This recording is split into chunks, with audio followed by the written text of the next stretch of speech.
now a new series of talks which have as their subject in various contexts the issue of myth, a term that or concept that we often refer to here.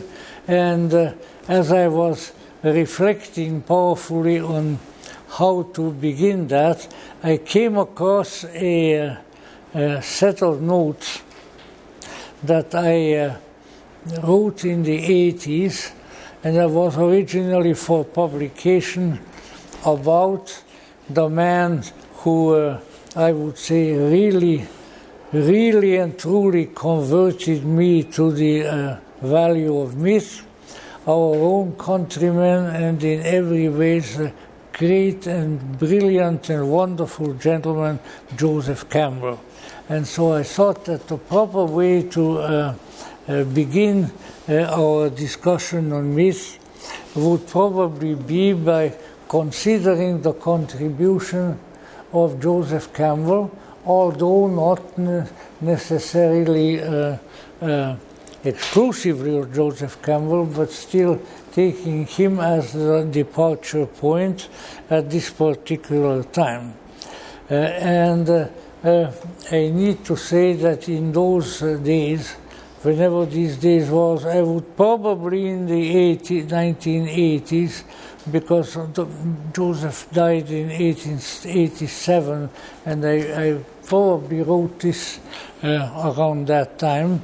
I wrote out usually a complete essay for a lecture, and then I sort of jumped around in it, so it wasn't totally prefab, but there was quite a bit of it there. And so I thought that especially now when probably even the most accomplished among us are passing into forgetfulness of the aeon, it would be good if I used some of that material, and of course also utilizing such extemporaneous thoughts as come. Now, I wrote at that time, and who among us would not know Joseph Campbell? Well, those who were too young to know him, those who didn't get around to the places where he appeared, and maybe quite a few others. But in any event, he was a very impressive man to know, and a very impressive man to study with and to use his written material, his books, because he had a wonderful, vibrant voice, twinkling eyes. He's been impressed. Those who saw him were impressed by the strength, the authority, the authenticity of this grand storyteller, interpreter of myths, the most brilliant, in my mind at least, the most brilliant contemporary expositor of Jung's insight into the psyche. And whenever that was brought up to him, he said, well, the reason is that I am not a psychologist. And there is much to be said for that. No, he was the youngest, and thus the longest surviving member of the great quartet of the Jungian influenced, or the Jungian inspired teachers of mythology in our age, who were, I'm trying to recount them by their ages, which is not easy. They were Heinrich Zimmer, German, Karl Kerényi, Hungarian, Richard Wilhelm, German, and himself American. The only American of the four, of course. He was born in New York City in 1904, and he was educated at Columbia University, the University of Paris, and the University of Munich. My French is spotty, so I couldn't examine him on that score, but he spoke excellent German. That much I can testify to. In 1934, he joined the literary faculty of an American ladies' school, Sarah Lawrence College, where he taught until his own retirement. So he never left his first job, and his first job never left him, which is, believe you me, having a little bit of an acquaintance with academia, that's an accomplishment.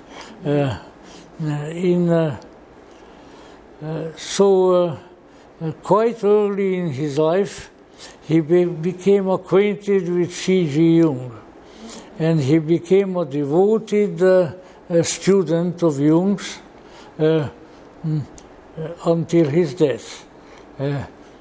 Although he never was, as I mentioned before, he never was a psychologist himself, but since the 1940s, he was a participant in the famous, and I think still justly admired, Ernos conferences in Ascona, in the Italian part of Switzerland, near the magnificent Lake Maggiore, very nice part of the world, where C.G. Jung had set up the so-called Ernos conferences beginning in 1954, and where Joseph Campbell immediately became the editor and the helper with the publishing of the various events that took place, of the various papers that were presented, and under the beginning of the publication of the Ernos yearbooks, which was their title, and the first Ernos yearbook was entitled Spirit and Nature, and that this was under the general editorship of Joseph Campbell already.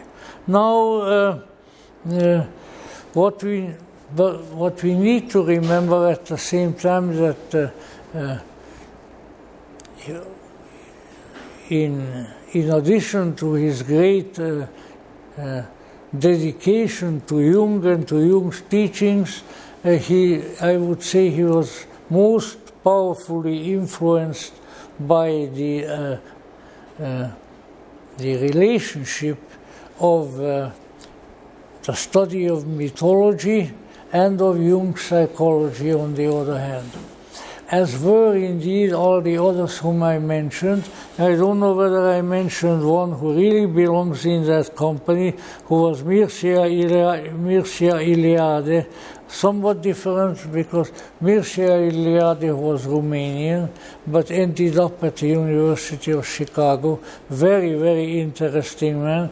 Mircea Eliade never identified himself as a Jungian, but let's say coming from mainly academic and Orientalist roots, he certainly ended up with the company of these Jung-influenced mythologists.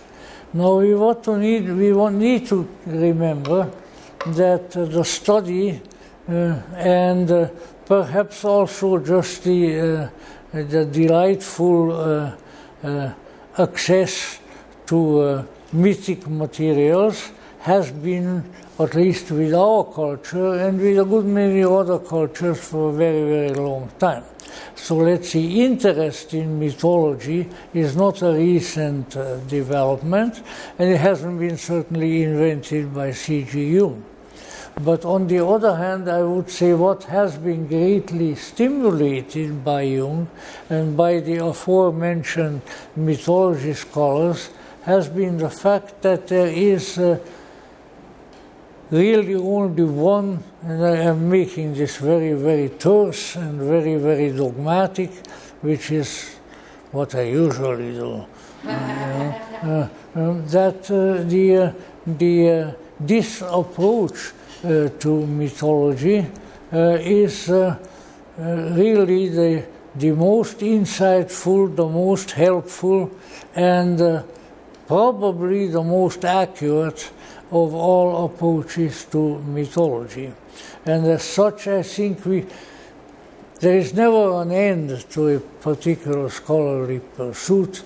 My chosen field having been Gnosticism, there is no end to it either, because by the time I have memorized, which I'm never going to do, of the entire Nag Hammadi library, who is to say that another big clay jar is not going to be found in the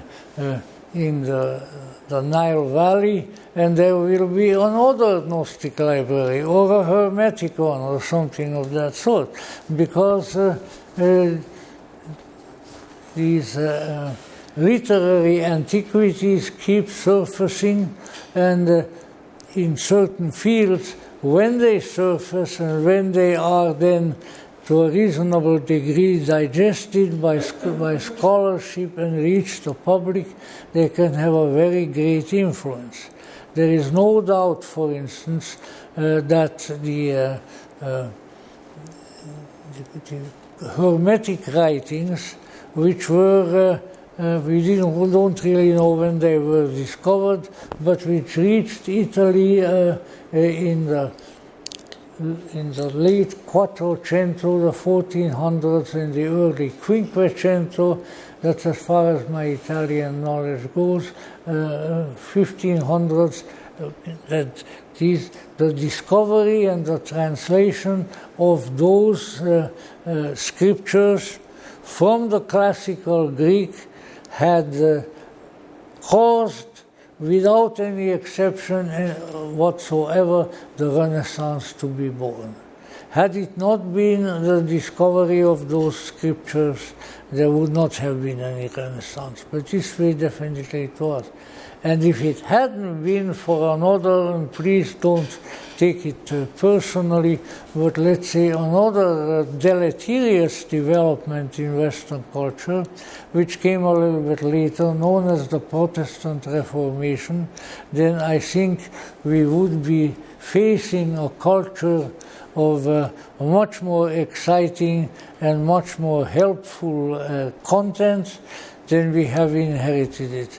Because whether we like to admit it or not, and I am of Catholic background and I'm a Gnostic now, but let's say I have known and have been good friends with many Protestant ministers, particularly Methodist, but let's say the ability to take advantage of the corpus hermeticum, the hermetic corpus of writings, with its marvelous mythological content, with its extremely poetic impact, was beyond these people.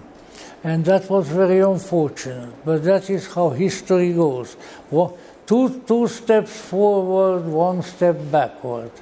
And we can find that in all various areas of endeavor, and we just have to be aware of that and not just swallow what the culture offers us without any critical view, but at the same time be as insightful about it as we can. And there I think that sort of one fundamental insight of Jung which certainly goes through the many volumes of his collected writings and also the writings of the people who were inspired by him, tells the story greatly that he said, all that is good, all that is valuable, those are my words, all that is instructive in the culture comes from the human psyche. It doesn't come from anywhere else. Now there, of course, you would say, oh, well, how about it coming from heaven? How about the sacred scriptures? Well, I think Jung would say, and I'll channel him now, he would say, well, where do you think that those sacred scriptures came from? Oh, they came from God. Yes, but then again, haven't you heard that God is everywhere? Haven't you heard the doctrine of omnipresence? Oh, yes, I have. Well, then if he is everywhere, then he's perhaps in the human psyche also. So maybe you should look there a little bit. And if you do so, I think that you will be very, very well rewarded. So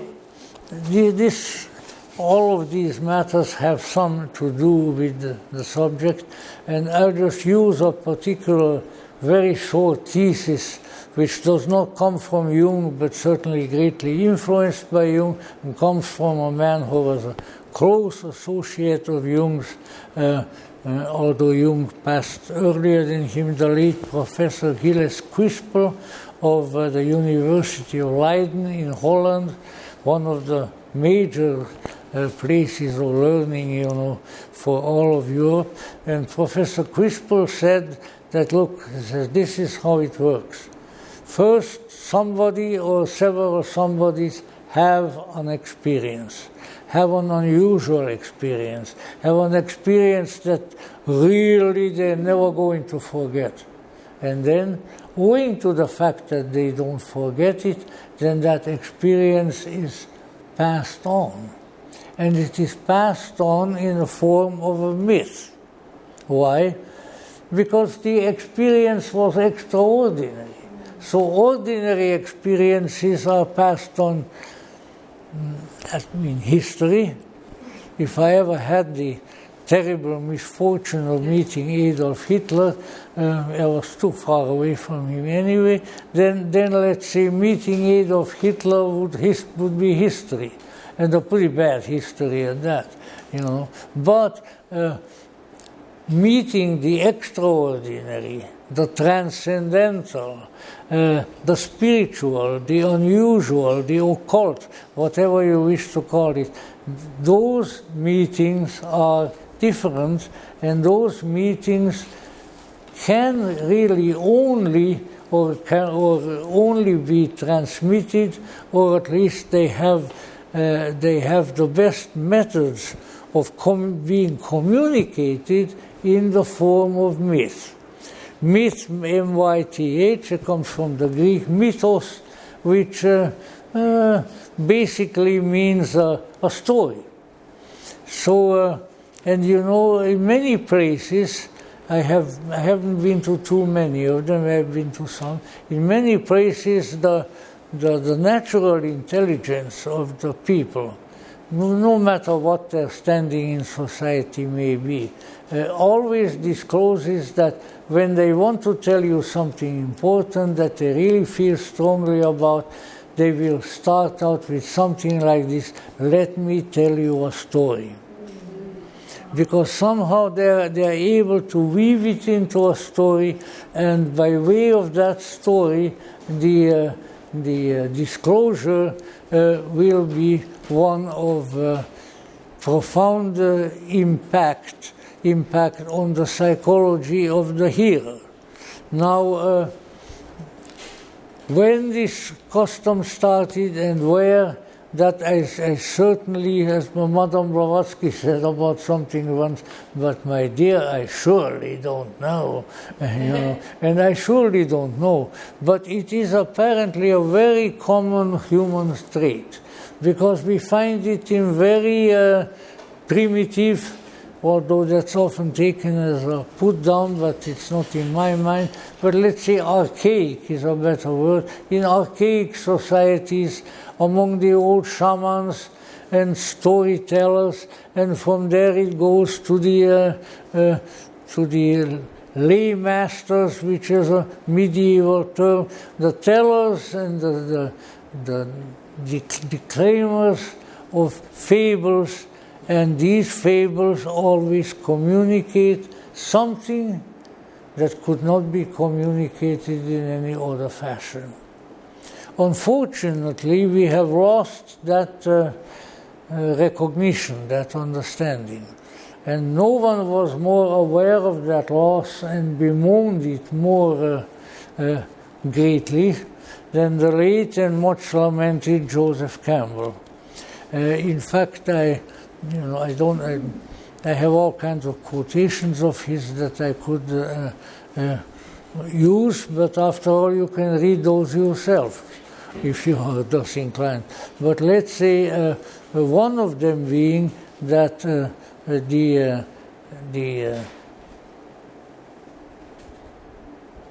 modern world, whenever you count them, I have heard so many different dates mentioned as the beginning of modernity that I wouldn't have the time to recount them all.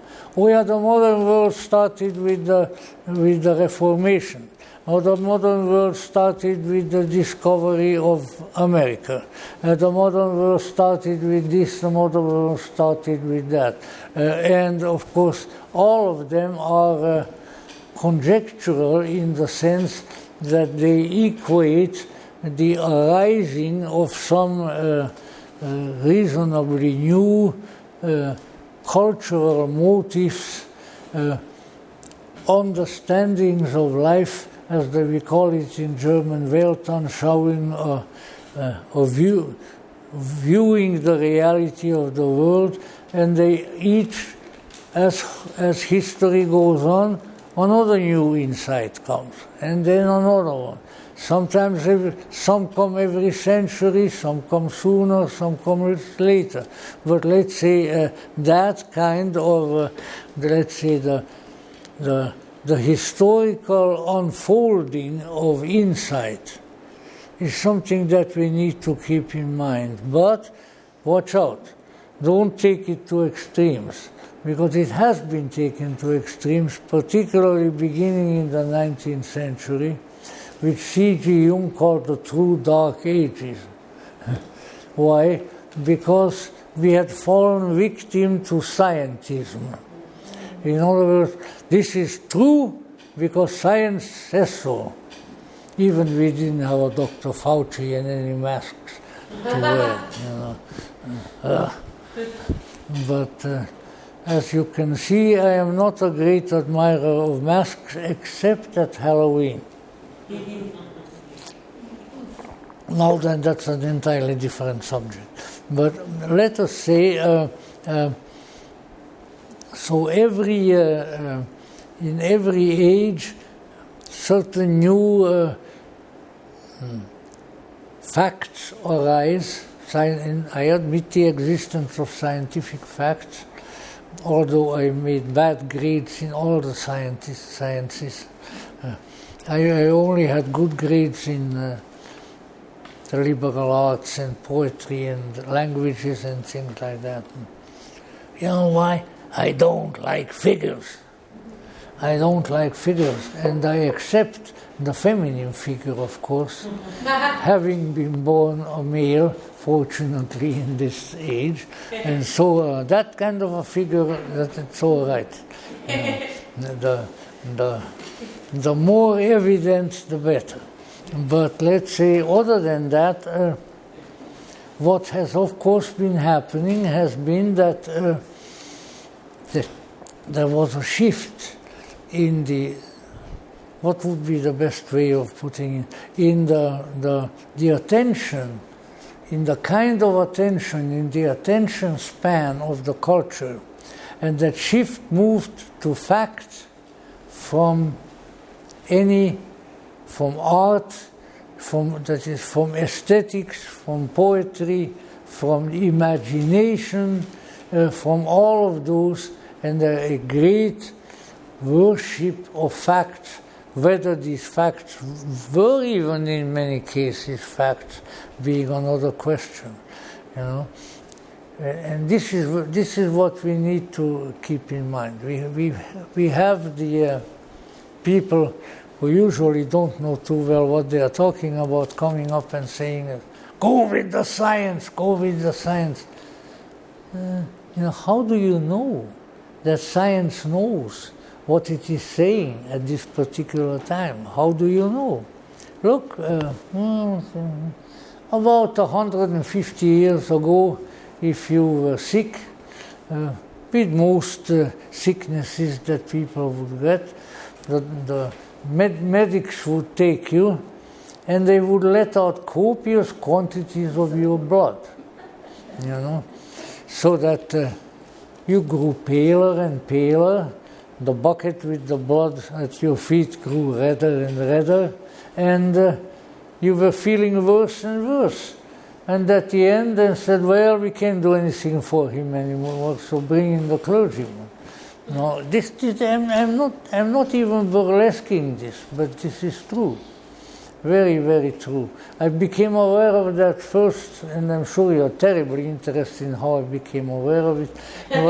I was reading a biography of the late Emperor King of my country, Franz Joseph, God rest his soul, who said when he was a little boy he was led into his grandfather's, to the Emperor Francis, the Gute Kaiser Franz, as he was known, the good Emperor Francis. And Emperor Francis was old and sick. And he says, "I don't know, you know, I wonder whether this is right." He said, "There was all this blood, I mean big buckets of it, and they were all grandfather's blood. And every time I go visit him, he gets paler and paler, and he's weaker and weaker, and sure enough, after a few days, he died." So he says, well, what were they doing? Well, they thought they were following science. So think a little bit when that issue comes up, and keep in mind that maybe you are thinking that you are following science, but you may not be following the right course at the same time. Now that I've given my rant, I need to come back to Joseph Campbell, although I'm pretty sure that he would at least agree with this particular point. But let's see what happens is, we have unusual experiences. Everybody does. Everybody does. I remember after I came to this country, you know, I was working in warehouses or working in all kinds of places, because I had just gotten here and was a foreigner, and everything. It took me years to get situated.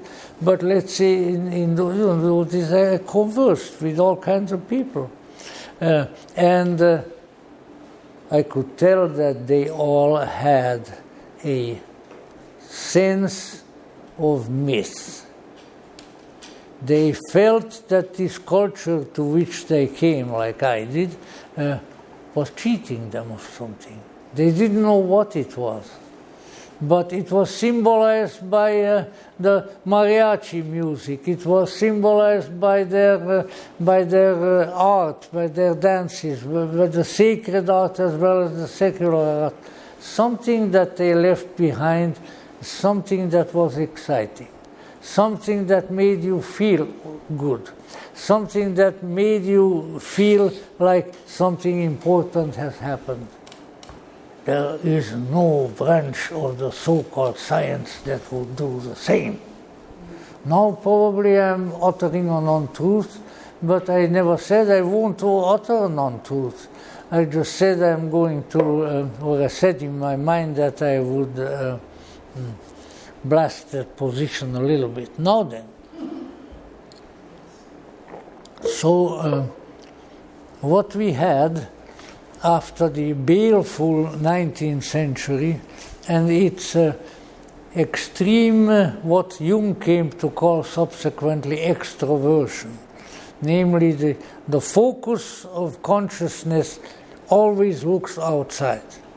whether it's in a laboratory, whether it's in a new development, whether it's in a new airplane, a new computer, something or the other, but what is of interest is always out there.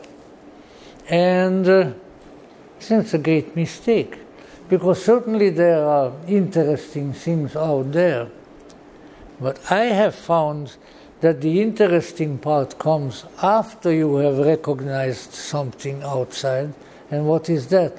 How you react to what you have experienced outside, how you evaluate it, how you process it, as a very postmodern term has it. Then you've got something. But when you just experience something outside, you haven't got anything. In the Hungarian language, which is my native language, we have a common saying, here is nothing, hold it fast. In other words, that's the kind of thing it is. It's offered to you like something very important, but if you hold on to it, you find out sooner or later that you've got nothing. In any event, see, there is one kind of modality, however, which it's a good thing to keep in mind, where that is not likely to happen to you. And that is the modality of myth.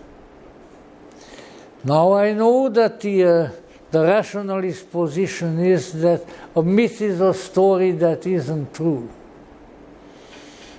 which should be rephrased and say, a myth is a story that is true in a different way. And that if you contemplate that different way, then you will profit from it.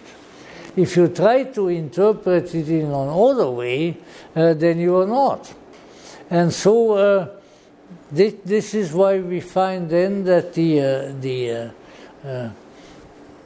great openers of the way to insight, to transcendental truth, to psychological integration, to use Jung's word, to all of these things, have always come by way of the understanding of the myth.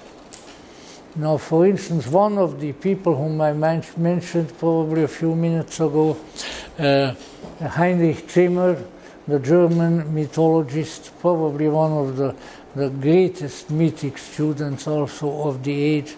Heinrich Zimmer was a very interesting man. I never met him, but I have seen films of him, and I certainly read his books. Zimmer was a very prominent academic in Germany. But you know what the difficulty was? That his wife, who was a descendant of the great, among others, of the great German poet, sort of semi-modern poet Hugo von Hofmannsthal, his wife had a Jewish great-grandmother. Well, what a terrible thing. And you know, you can stay in Hitler's university if you have something like that. Oh dear, my grandma was Jewish. So then Heinrich Zimmer eventually, he had to leave the university. He was a top mythology professor. And then eventually he came to Europe. And there he was received with open arms and a great deal of joy by a young professor named Joseph Campbell. And then Campbell started translating Zimmer's books.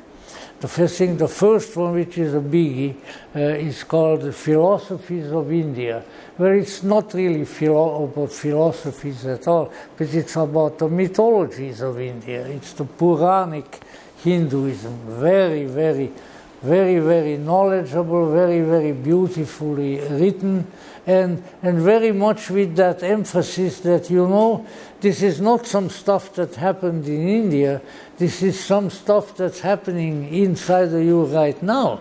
And if you recognize that, then you will really profit from this. But otherwise, you're just studying a foreign thing. So Heinrich Zimmer was here in New York. Campbell was very good on his German, translated the philosophies of India, and then and another sublime little book which I can recommend to everyone, because you really get Zimmer's approach to mythology in it, which is also translated and introduced by Campbell, and which is called The King and the Corpse. The King and the Corpse, which is maybe 90% about the Grail myth, but other myths also there, and really shows this excellent approach that Zimmer had to it. Zimmer wanted to understand the myth. And then he says at a certain point, I think in his introduction, he says, I am a dilettante. Dilettante in Italian means a dilettante. So, I am not doing this. I am not doing this to make money. I am not doing this to become a bigger university professor. I am doing this because I delight in what I am doing. Dilettare means to be delighted. Wouldn't it be wonderful if we had that attitude or it were possible for us to have that attitude to a lot of things that we're doing what we are doing because we delight in it. It compensates for so much disappointment. It compensates for so much balderdash. But as long as that element of delight is there, you'll keep on going. Why? Because there's a little imp inside of you saying, you know what, there will be more delight. There will be more joy. But keep on going, keep on going. At least that's sort of the way I experience, but I can tell you what the imp looked like. I don't think he looked like anything, but let's say I heard his voice nevertheless. It's very important. So this was really the approach of, part of the approach of Heinrich Zimmer. And then what happens, when you have, so you had this genius whom Hitler's foolishness expelled from the German academia, What an asset he would have been to the students in Germany if he stayed there. But anyway, so here he was, had to leave the country, and then he got into the bad weather in New York and got a bad influenza and died. Yeah. So he was only for, I couldn't tell you, I'm not going to fool you, I couldn't tell you for how long, but I don't think he even stayed one calendar year in America. But he had an admirer and a dilettante called Campbell. And Campbell carried his banner forward, and everything that he could lay his hands on that Heinrich Zimmer brought here, Campbell translated, commented on, and so forth, and he continued to fly that flag, which was very, very helpful, because it was the work of Heinrich Zimmer that started the mythic revival in the United States. But of course it wouldn't have happened without Joseph Campbell being next to him. So all of these things work together. Now, to become a little more technical about it, where does Jung come in, you see? Well, Jung comes in that Jung said that everything that is important in life, and everything that is creative, and everything that will help you to become a full human being comes from your psyche. That the psyche is the garden of paradise. He never used that term. I don't think he liked the book of Genesis. Neither do I. But let's say Jung essentially said that the great drama of being that you'll experience when you are born in this world, if you live a little while. So the great drama of being is something that relates to your interior consciousness. And why? Well, because that is where the potential, that is where the promised future lies. There is something there that if it goes up as well or better than your physical body, then you are going to have a very interesting or very alive consciousness. If it is not given the kind of stimuli which it requires, then it's not going to happen.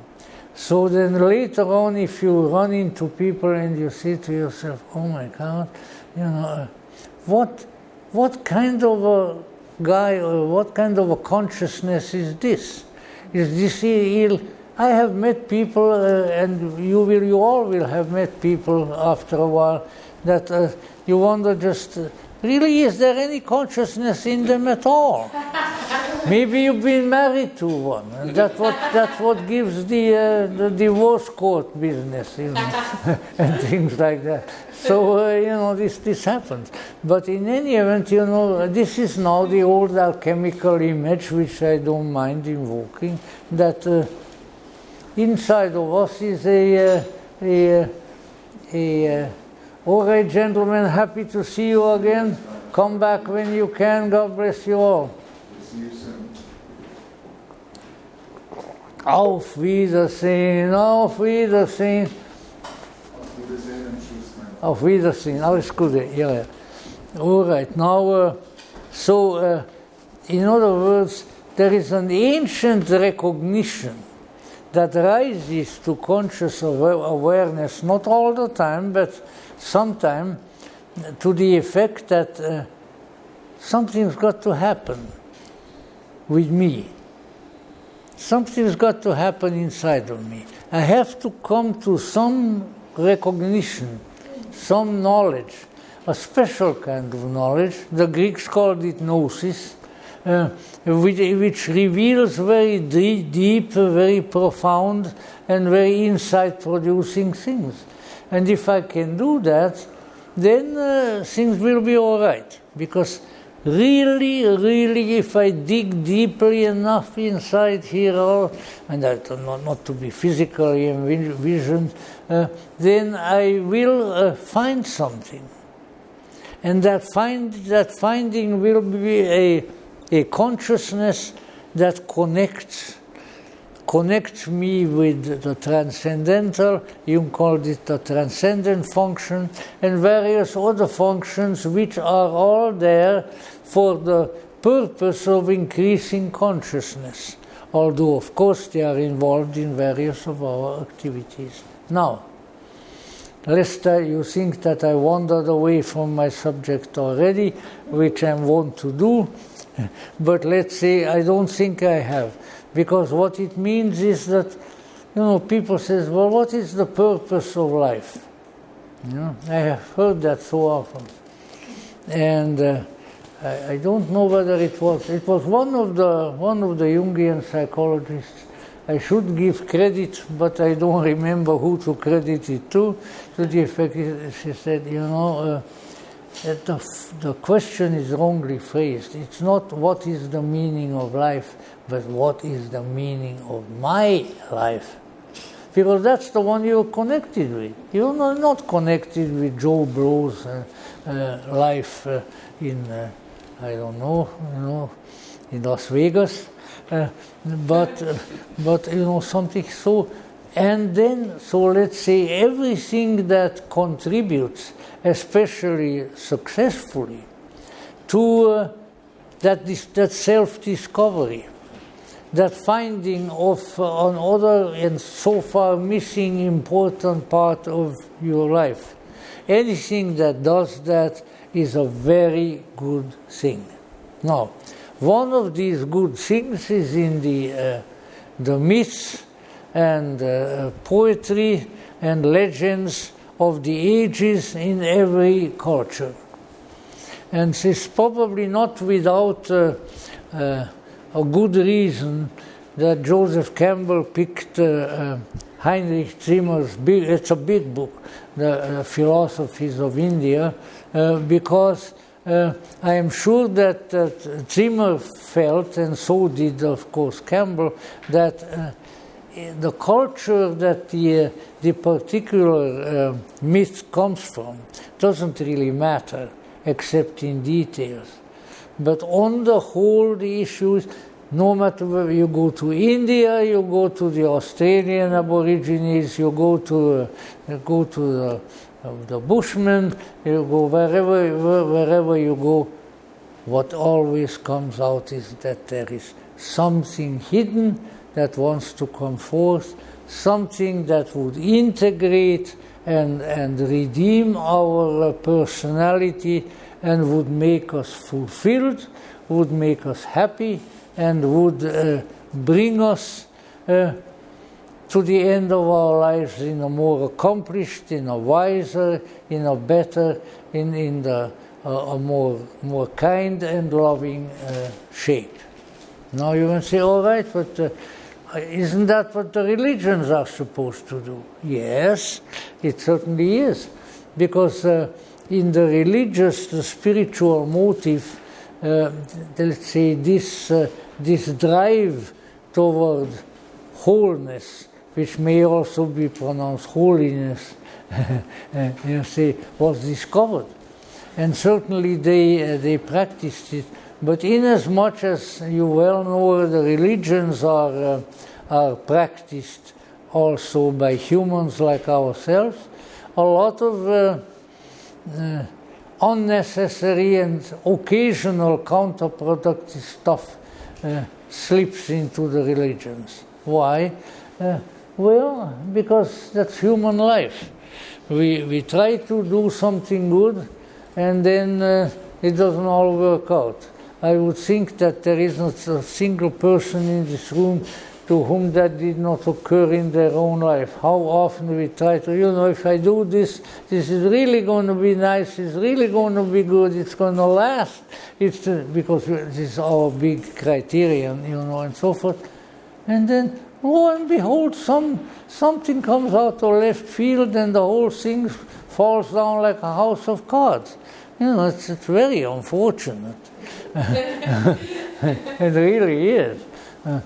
And if we look back at what has kind of hurt us more or most in our life so far, it will be just things like that. Things that looked promising, look like they're going to go on, they look like they're going to go great, and behold, they're gone.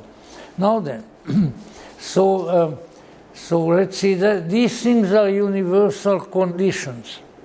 But then, let's say, in order to stimulate, in order to engender this process, whatever we may wish to call it, often spiritual growth has been called, but somehow the expression growth is too botanical to me. I am not that much of a gardener. In fact, I'm not a gardener at all.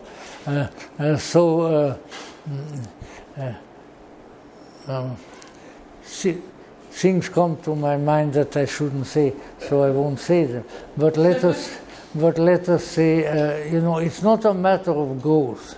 A growth is that there is a seed and then that expression. It's not a good enough metaphor. I'll give you a metaphor, and some of you have probably heard me say that before. I'll give you a metaphor that's much more weird, much more disgusting, and therefore more pleasing to me. And you know what that is? That is that we are psycho-spiritually like a caterpillar. Now, caterpillar is not a very admirable creature, usually eats your plants or whatever, but there are certain caterpillars, such as the silkworm, without which we wouldn't have any silk. And when I was a child, because of the war in Asia and everything, they tried to produce silk in Hungary. And so the way that was done is that the government would send out little silkworm eggs to those who requested it, and gave them exact directions what to do with it. And then it was there, they kept the silkworm in a nice atmosphere and so forth. And then the silkworm would, and they ate, that's the only thing that they ate was a certain kind of tree leaf of the mulberry tree leaves. I don't even like mulberries, but that's really an unnecessary mention. So let us say, there they were on the mulberry tree, and you came up, you could be about half a mile away, you could hear those fellows eat. Munch, munch, munch, munch, munch. The tree is full of silkworms. And then they, like a caterpillar will, they spin themselves into a cocoon, and that cocoon is silk. And so then you pick it off, and you put it in a certain container, and you send it to the academy in Budapest. It says, here is your silk. And then they unravel it, and they make silk out of it.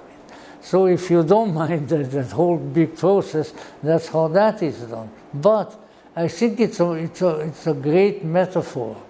Why is that? Because let's say if you let the poor silkworm grow big enough that he comes out of the cocoon, then he will be a little moth-like creature, sort of like a butterfly. Mm-hmm. Completely different looking from what went in. Was an ugly worm and comes up like a flutterby, you know. So, all right, big deal. But let's say it is a big deal because it shows the mystery of one very important thing that is called transformation. It's not just modification by growth, but it is a transformation, changing into something completely different. It's quite important. Now, if we take this as a metaphor for human activity, then we might say maybe something of that sort is trying to happen in us. Maybe we are trying to transform, not just change, not just grow, not just expand. And of course, you know, sooner or later, especially if we live on a heavy diet, then we'll all expand. If you stop eating like I have, no other reason, you know, no great Gnostic spirit told me, hey, don't eat anymore. I just don't have much of an appetite. If you can think of something very appetizing, tell me. I promise you I'll try it. But I'm becoming a little more personal here. But let us say there is a transformational plan, a transformational pattern that's in some strange, hidden, and generally unrecognized way is in us. It's trying to express itself because it's trying to transform. So what are we trying to do? Well, you say, if you're a good Christian, then you will say, well, you try to be good to people. You try to be nice. You try to help people who require help. Well, who is to say that those acts, the material acts of charity, and all as theology call them, who says that those things don't contribute to transformation? Maybe they do. What about all the saints? What about Saint Francis and things like that? How did he become a Saint Francis instead of Francesco Bernardone, the cloth merchant's son in Assisi? How? By doing various things that helped him transform. So, we got to be careful. Of course, at the same time, it doesn't mean that we have to become a rigid, law-following Bible Christian, Bible. It's very important because, that's for the Tower of Babel, That's when everybody talks at the same time and nobody understands anybody babble. Yeah. Well, it's just something that came to me. It probably should not have come to me. But in any event, something is trying to happen. You see? And that something is not something external. What is trying to happen is not that you are going to have a $1 trillion in the bank. No. The US government tries to do it, but then it loses it every time. Certainly no individual. And so weiter, as we journey on and on and on. No, it's something else. Not the external things.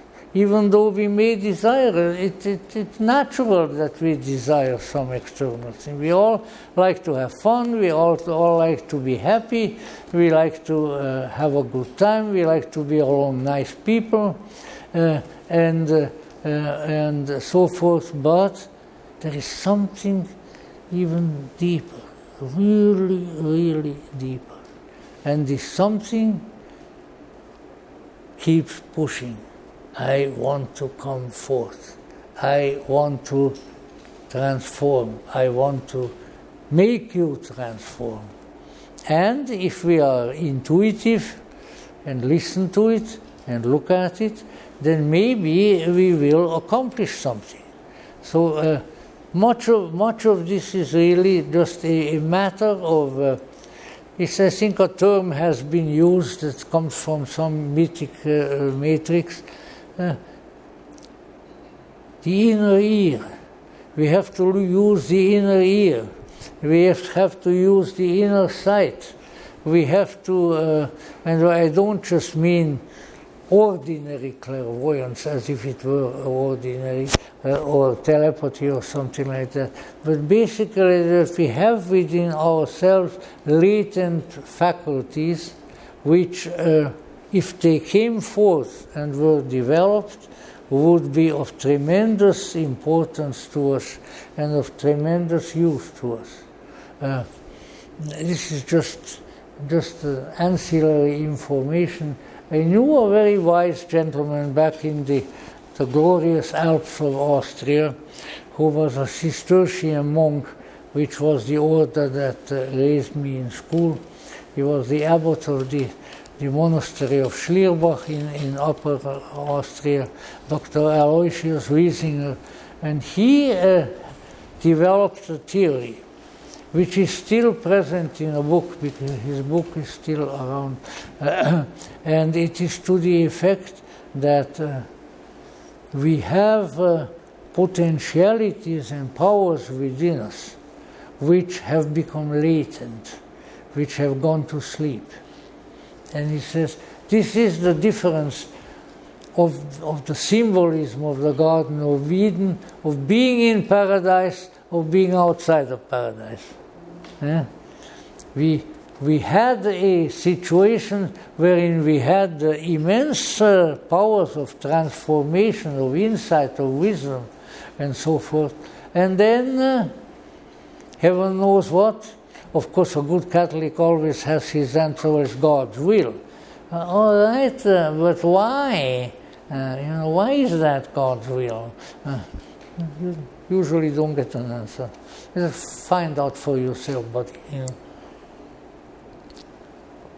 But these all tie in with the issue that we have a tremendous potential within ourselves, and if that potential is not realized, at least to a considerable extent, then we will remain the same dumbbell, as in German we call the same Dummkopf, which means stupid head, that we were before. And that will not be good. And so we have to work with this inner man within us, so that there will be the possibility of creative change and transformation. And that this transformation, that's just probably just one good word for it. One of its characterizations, according to Jung, whom I believe, is that it results in a unity of the human being. That before we undergo that transformation, we are caught up in all kinds of pieces. Or let's say we are little individual creatures running around, but without being together, without being integrated, without pursuing a process of unification, which in Jungian psychology is sort of the desired objective. And it's really quite important, because this is where the psychological word complex came about, because Jung discovered that there are several, even if we are not afflicted with a multi-personality complex, we are several people. And if you are around people a lot, then you will see that. One day they are like this, the next day they are like that, or maybe even 1 hour like this and not like that. I've known people who said, I tried to figure out after a year or so of being married as to how many people are really married. And I said, well, are you the Sultan or something of that sort? But in a sense it is true, because there are part selves, there are portions that are trying to come into their own, but which they have to learn how to be integrated, how to become one. And when they are one, then they become extremely wise and extremely powerful and extremely good. You see, this is where so much of religion has, let's say, made a big mistake. Because at the basis of all religions, from Australian Aboriginal to a Renaissance scholar, all of them is a notion that we have to become more than we are. But that this moreness is to a very large extent a matter of integration, of coming together, of unification, where, let us say, the feeling function nourishes the thinking function, and the thinking function nourishes the transcendent function, where all the functions of the psyche work together and ultimately reach a transcendental realm where all the good future lies. Because there is a promise. It is practically present in all different religions. There is a promise that if you do things right, but of course that's the big question, how am I going to do this right? But if you do things right, you are going to be wiser, you are going to be kinder, you are going to be holier, and you are going to be happier than you have ever been before. If you don't, well, then you just got to keep struggling. So that is why it is important to seek out and look at the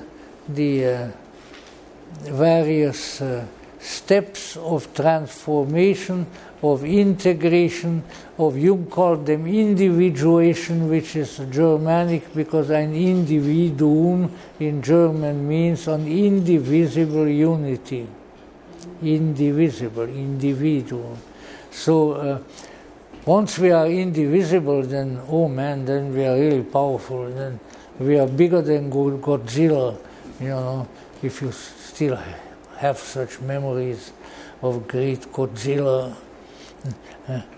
Nobody does. Okay, good. Japanese movie monster. Very, very great stature. But let us say these are really the issues. that we have that capacity, but that we are subject to influences of various kinds, which take us in a different direction. And probably the two major forces initially are the extroversion and the introversion of the psyche, because as long as we are in an extroverted frame of mind, we are forever seeking something outside of ourselves. Well, then certainly the internal, which would require an introverted attitude, doesn't get doesn't have a say-so. And so this integration is the important issue. Now, you think that by now we have buried Joseph Campbell, and we haven't said any, but let's see, why did Joseph Campbell, or Heinrich Zimmer for that matter, or the others, including the great Hungarian professor Karl Kerényi, who was an acquaintance of my father's, and in fact, I think the week before he left Hungary, where the Russians were coming already, went to Switzerland and went to visit a certain man named Carl Jung, and then they started writing books together. For instance, Professor Kerényi, a great mythologist, he was a world-known authority on the Eleusinian mystery and so forth. What were these people studying? What were they after? They were after those activities, those disciplines, those not just studies, in fact that is a small word, but those transforming disciplines which would do the trick, or would at least facilitate it, so that they would come out like the ancients came out of the mysteries of Elesis or Dionysus, or any of them, came out a different person, and a person far happier, far wiser, and of far greater promise to the culture at large than ever was the case. There's Cicero, of all people, who was a wily Roman lawyer, and lawyers always had a little bit of a shady reputation. Cicero, who was by no means a saint, Cicero said that he met a number of people who had graduated, if you want to use that term, from the Eleusinian mysteries. And he says, one thing I can say, that every last one of them has forever, until the end of his days, lost the fear of death. Now I tell you what, if something you can undergo something that'll do that, I take my hat off, even though I don't have a hat on right now. Really, because that is a big, big job. Yet, with an integration, with a kind of transformation, it can happen. If you look into later periods, look into the Christian saints, Saint Teresa of Avila. Was she afraid of dying? Heavens no. Or whole number of other people, Saint Ignatius Loyola. They became so ethereal, a whole bunch of them, far more than we have ever heard. Catholic saints who learned how to, probably wasn't even a matter of learning, but they knew how to defy gravity, and they were flying around in the air. There are a number of very reputable books about it, and it's called They Flew. It's written by a Spanish scholar, very, very interesting. And incredible number of people, incredible number of reports. Now I tell you what, I have a hard time, especially by now my age, I have a hard time walking. So I'm not really that anxious to become a flying monk, like St. John Cupertino. Yes, think about St. John, yeah. But let us say, so people with extraordinary consciousness capable of doing and knowing all kinds of amazing things that otherwise would not have been there, came by that gnosis, by that knowing, by those gifts, by way of their striving and by way of undergoing various disciplines that were conducive to that end. Now, unless you thought I will ever come to a point, and still may not, but let's say this in many ways is the point, namely that humankind has discovered in the course of its extremely long and arduous history ways in which this process of transformation, of individuation, whatever else you want it can be called, can be facilitated and can be productive of great and glorious results in the human psyche. Oh yes. And that this understanding was always there. But then along come the advocates of the various schools and the various religions, and they say, well, yeah, but if you ever eat any meat on Friday, then it's not going to happen.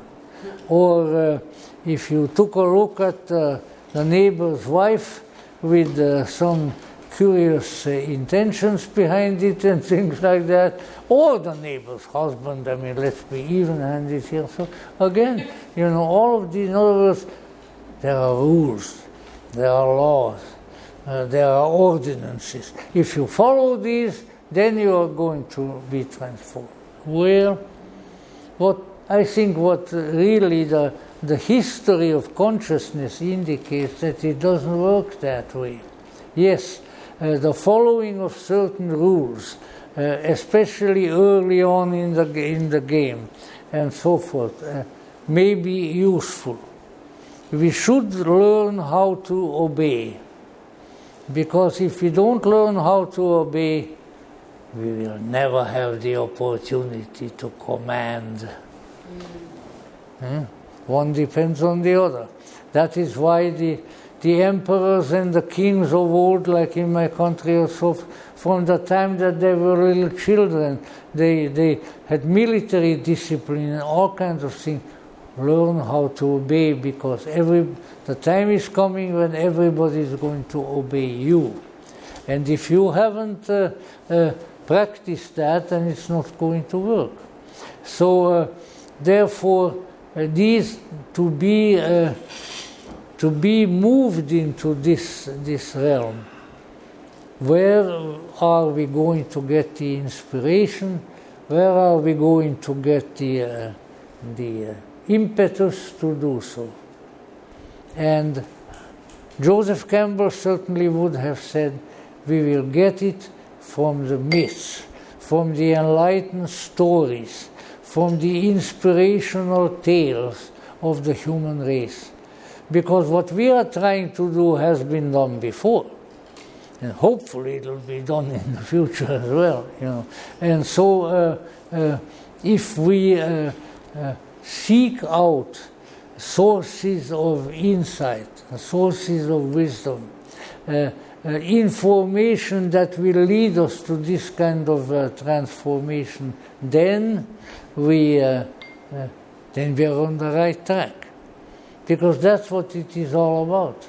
And so it is my intention, which sometimes our intentions are not realized, but I hope that this one will be, that in the ensuing few lectures I can give you illustrations from the Grail myths, from myths of India, from Sufi myths and so forth, wherein we can see that the effect of the myth, the realization, the feelings and the consciousness that arises as the result of following this narrative can change us, and if done so, it probably will change us.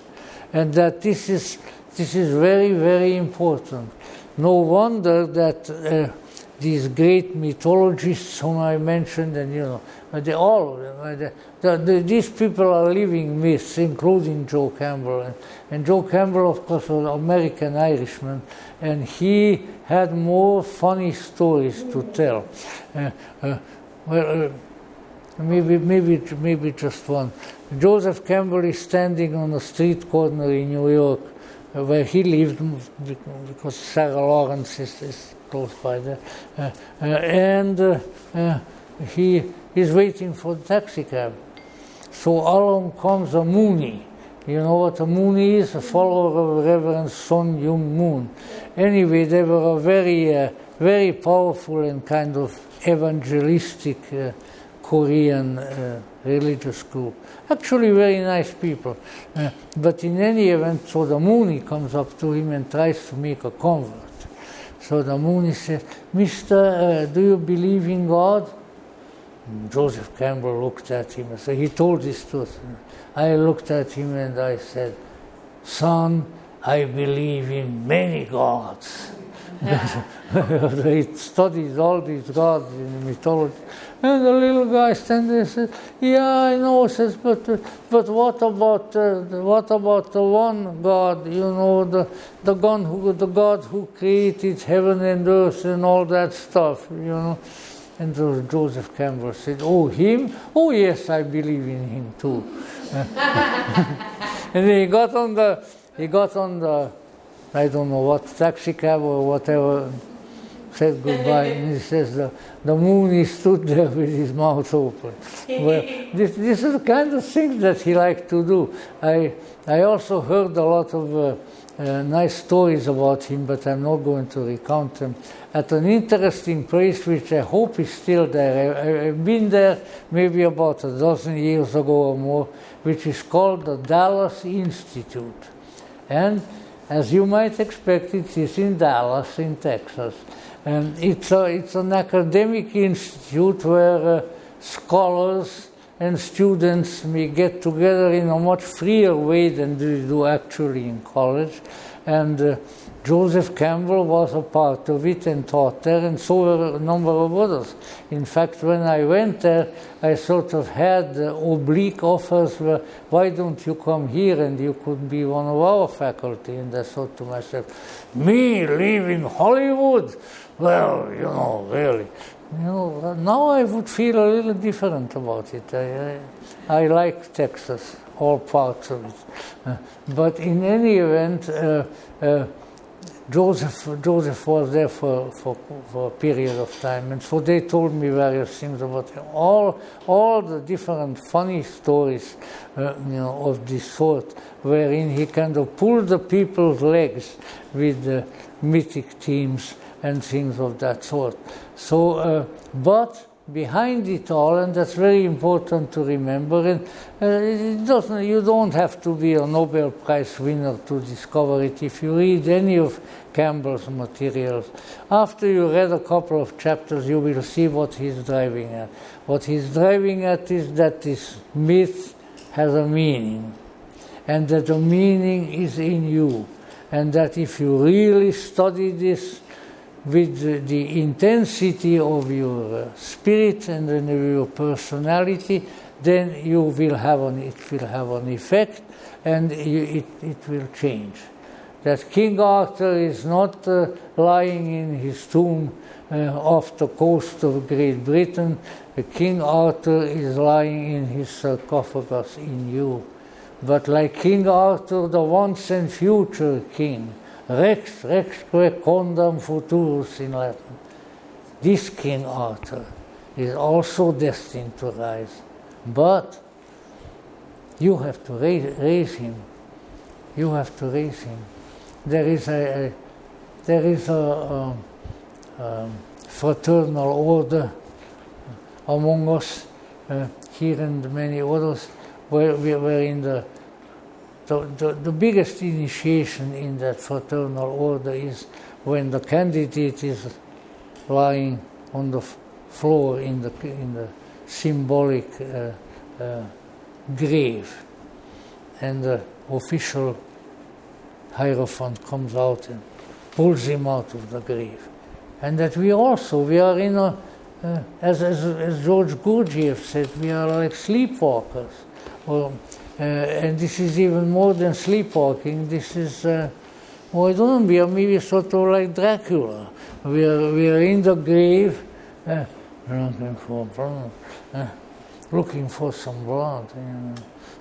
But in any event, something needs to happen. An awakening has to take place. We have to become aware of why we are really here and what we can do while we are here. And if we do, then everything will go well. And if we don't, I would say very few things will go well, as you probably have experienced already, and I certainly have myself.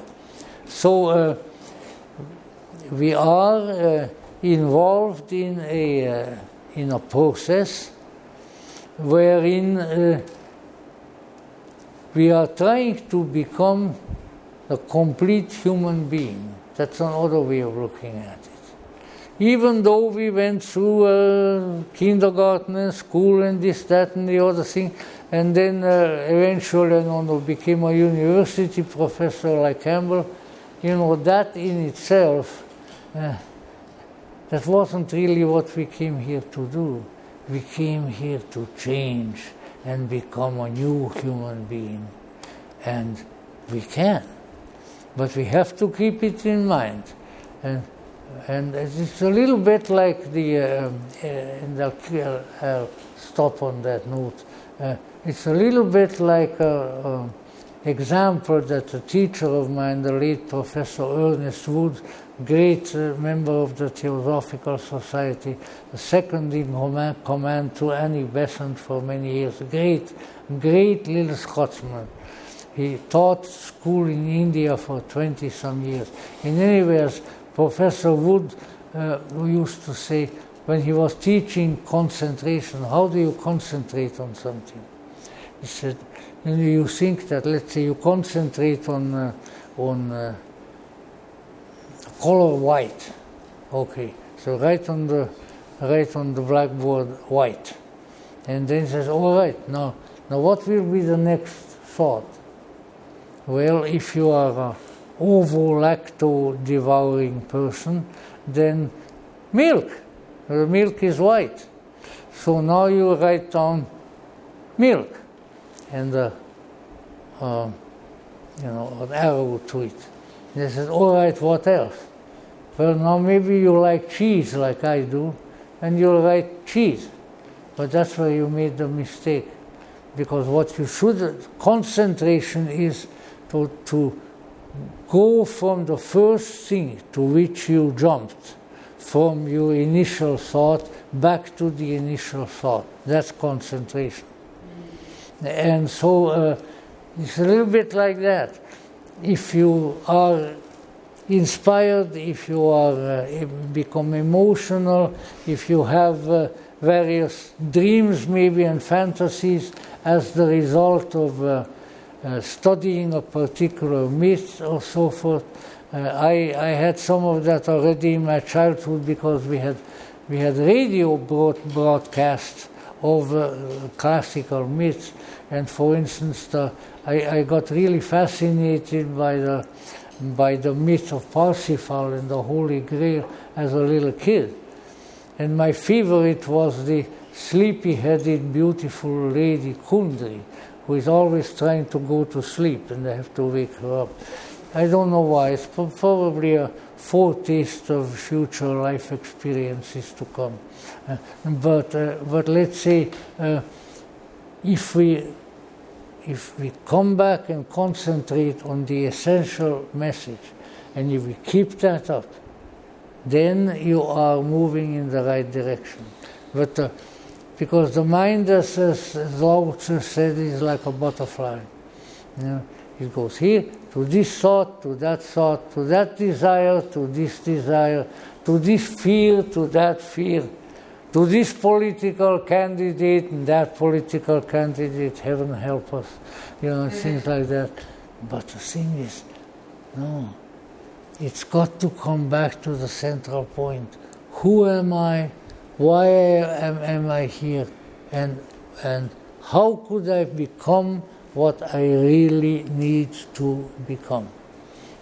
And this also has to do with some of your calling and so forth. And Joseph Campbell was, lived in the state of New York for a long, long time because his school was there. Then when he never taught at any other school. He went to Sarah Lawrence, and there he was. And that's where he met his wife, the girl who then became his wife, and then they both moved to Hawaii. His wife's family had various Hawaiian collections. Have you heard of the Dole estates and the Dole family? Well, his wife was not a Dole, but a relative of the Dole. But anyway, if you went to Hawaii, you had a place to go to. And anyway, so they asked him, particularly toward the end of his life, he had all of these television interviews, and who was it, Brokaw, who interviewed him? I don't know whoever one of these people, but let us say he had all kinds of interviews. Somebody asked him, well, Mr. Campbell, if you learned for sure that this coming Thursday there is going to be a nuclear bomb, a nuclear missile that will fall on Hawaii, what would you do? He said, I would keep writing. I would keep writing. That's the only thing I know how to do, and that's what I would do. Now, I don't know whether that is a direct outcome of a transformed man, but it's certainly the kind of answer that I don't know how many of us would give it. I like to write, especially if I have some idea that somebody is going to read it, but if the atom bomb is going to burn it up, then why am I writing? Maybe I should get a nice big bottle of rye whiskey instead, I don't know. But whatever the case may be, I'm not really an alcoholic. But let's say Campbell was very aware that he and others, and particularly those who are involved in the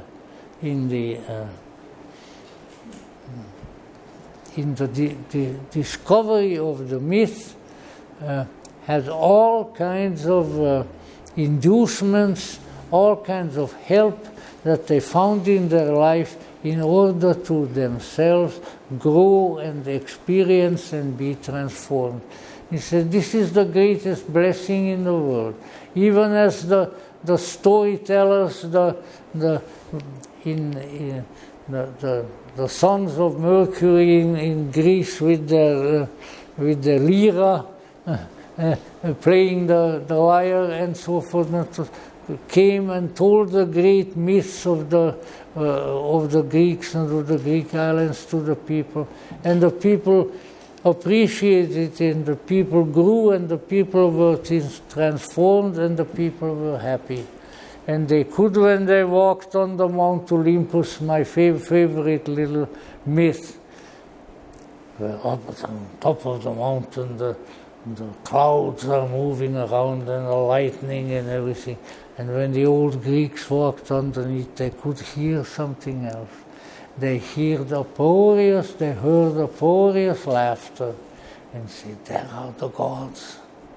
The gods are happy, the gods are laughing, because they have something to laugh about.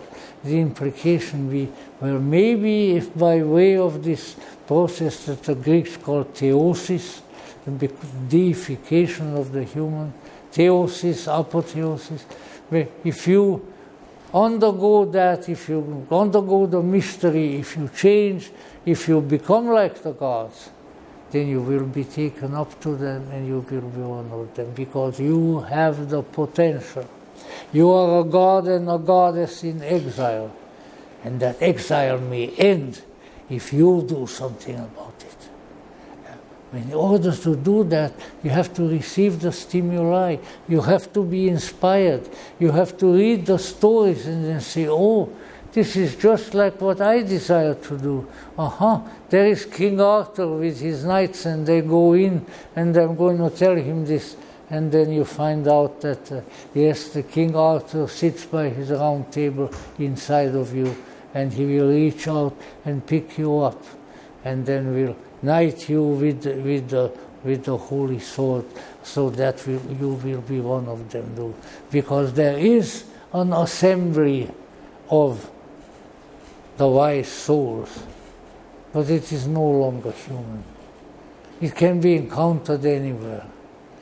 And you can be of it. Why? Because you are a spirit, you are a soul. That's what psyche means, soul. Pneuma means spirit. You are one of those. And when you come to recognize who you really are in the process of transformation, in the living of the mythos, then it will be your mythos and not anyone else's. But you will be able to share it with others. You will be able to pass on this incredible principle that we are a being with an open-ended future. See, we say, oh no, I am almost 93 years old, what the heck am I talking about open-ended future? The open-ended future is down below, deep down below, there is a place for you to go. Just a little ditty, but no, because if we devote ourselves to these things, then there is a future. And the future is not a grave. The future is a marvel, an incredible thing, a marvelous thing, something that has always been and that always will be, and that waits for us to be discovered, waits of us to be taken like the sword Excalibur taken from the Lady of the Lake and brought up, and then with that we shall prevail. Indeed we will. We have been promised it by the avatars and the wise men and the holy men and the mystics of the ages, and those, even though we live among people who make many promises and don't fulfill them. There is a reality in this reality where the promises are fulfilled. And there is a great and a wondrous and all-encompassing promise. And it is manifest in all the myths of the world. It is the promise of soul, the promise of spirit, and of the astonishing, the amazing, the stupefying, the magnificent source from whence these mysteries have come, and whither, riding their winged horses, we shall also fly one of these days, and will have become what we were intended to become from the beginning. And we are thankful and grateful to people like Joseph Campbell and like Carl Jung and others who have discovered this transformative import, the transformative value of the myth, and how the myth, the story, the great story within which we are participants will come to us, and we will come to it. And then, as the English mystic said, all shall be well, and all manner of shall be well. And we can add to it forever and ever and ever. Thank you very much.